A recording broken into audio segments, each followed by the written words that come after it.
Bienvenue à toutes et à tous dans cette édition régionale. Dans les titres, en ce jeudi 10 octobre, on reviendra sur la PMA, la procréation médicalement assistée qui agite, il faut le dire, le débat public dans la région.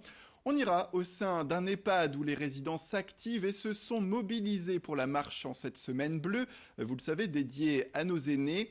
Et puis on fera un point sur une proposition de loi qui risque bien de faire parler d'elle, notamment au sein des voitures, et on reviendra sur le traitement de l'obésité avec ce chiffre de l'ARS, l'Agence régionale de santé. Plus d'un homme sur deux est en surpoids dans les Hauts-de-France. Mercredi soir, la délégation Nord-Pas-de-Calais de l'association SOS Homophobie a organisé un débat. À noter qu'il était ouvert à tous, les pour comme les contre. L'objectif était de parler du projet de loi sur la procréation médicalement assistée. Pour rappel, le 27 septembre, l'Assemblée nationale a adopté le premier article de loi relatif au projet de loi bioéthique. Un texte qui permettrait, s'il arrive, l'ouverture de la procréation donc médicalement assistée à toutes les femmes. L'idée de ce débat n'était pas de faire une opposition des pour et des anti-PMA, mais de réfléchir au contraire à la construction de cette loi afin que le droit soit équitable pour toutes les femmes, comme on le disait. Le principal point de discussion, c'est la filiation.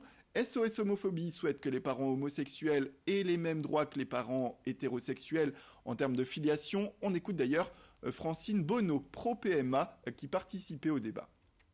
Dans les Hauts-de-France, effectivement, on est proche de la Belgique, donc c'est vrai qu'un certain nombre de couples de femmes et peut-être aussi de femmes célibataires, on connaît moins ces situations à SOS Homophobie, mais forcément ça doit exister, peuvent aller en Belgique, mais néanmoins ça veut dire des frais, ça veut dire quelque chose qui n'est pas fait dans un cadre légal, dans un cadre médical rassurant. Enfin, il faut trouver un médecin qui veuille bien vous accompagner, alors que pour eux, c'est pas si évident. Enfin voilà, tout ça c'est aussi mettre fin à cette situation où pour les femmes c'est des frais financiers, c'est des complications, enfin c'est le fait de ne pas être en totale sécurité au plan médical et au plan juridique également, parce que si le couple n'est pas marié, tant que l'enfant n'est pas né, la conjointe ne peut pas adopter. Donc c'est vrai qu'il y a aussi ce risque juridique qui est là.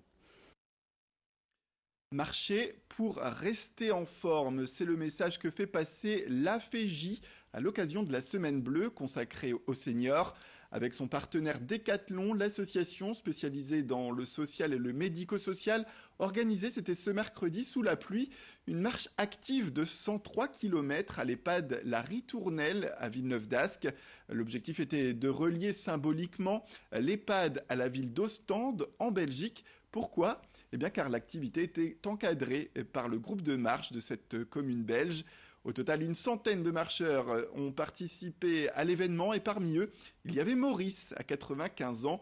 Ce résident n'a pas hésité à braver la pluie pour relever le défi. Je vous propose tout de suite de l'écouter. J'aime bien marcher, parce que j'essaie de marcher. Si je marche pas, je vais plus savoir après. Alors je préfère marcher, ça me fait du bien. C'est bon, on respire, on marche tous les matins. Tous les matins, je marche un petit peu quand il fait bon, je marche sur le parking. Quand il fait mauvais, je marche à l'intérieur, au rez-de-chaussée. Ouais. J'ai fait 5 tours. Je sais pas combien que ça fait de kilomètres. ça fait pas encore beaucoup, hein. Place également aux propos des organisateurs de l'événement qui revenaient sur l'importance de la marche pour ces personnes âgées. L'idée, c'est de remettre le sport au cœur de l'EHPAD, de montrer symboliquement le dynamisme des professionnels, des résidents, et dans le cadre du projet européen aussi de symboliser le partenariat avec la ville d'Ostende. On a certains résidents, donc pas tous, mais c'est selon l'envie de chacun, certains résidents qui marchent tous les jours depuis plusieurs mois, plusieurs années pour certains, et qui en font il y a une culture de la marche qui s'est inscrite au sein de l'EHPAD de la Ritournelle. C'est certain qu'il y a beaucoup de fierté aujourd'hui à réaliser cette marche tous ensemble. Et puis je pense que ça apporte bien évidemment de la santé. Et puis dans l'actualité, un projet de loi porté par plusieurs députés qui vise à sanctionner certains automobilistes. Il s'agirait de taxer les voitures neuves pesant plus d'1,3 tonne. Une taxe qui sanctionnerait de 15 € chaque kilo dépassant cette limite, avec quelques aménagements toutefois pour les familles de 3 enfants au minimum et les automobilistes qui roulent à l'électrique. Parmi les premiers opposants, on retrouve bien sûr les membres de l'Automobile Club du Nord qui défend les automobilistes. Ils dénoncent une taxe anti-famille, anti-province et contraire aux intérêts des 9 Français sur 10 qui utilisent leur voiture au quotidien. Plusieurs organisations, dont l'Automobile Club du Nord, ont envoyé donc un courrier à tous les parlementaires pour ne pas céder, je cite, au caprice d'une poignée de Parisiens convaincus que la voiture doit être éradiquée. On écoute les représentants de l'Automobile Club. Ça veut dire que les voitures qui sont plus lourdes, en effet, consomment plus, donc polluent plus. Par contre, le gros problème, c'est qu'en fait, on ne se rend pas bien compte de ce qu'est la réalité. C'est-à-dire que beaucoup de familles ont besoin de voitures relativement grandes, quand il y a 2, 3, 4 enfants. Et on se rend compte qu'avec cette nouvelle proposition de taxe, ça n'est pas encore fait.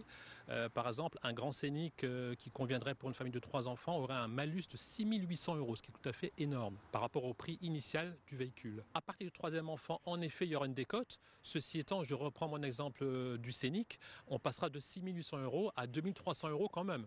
Donc c'est pas négligeable.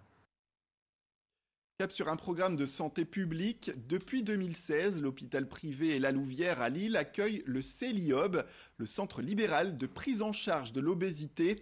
Il prévoit un programme pluridisciplinaire permettant aux patients un accompagnement et un suivi à la fois nutritionnel, psychologique et physique pour répondre ainsi à toutes les problématiques possibles. Chaque année, 1000 patients sont pris en charge au CELIOB, 600 bénéficient d'une chirurgie également. À 20 ans, Eline Lazy est suivie depuis 6 mois par les équipes.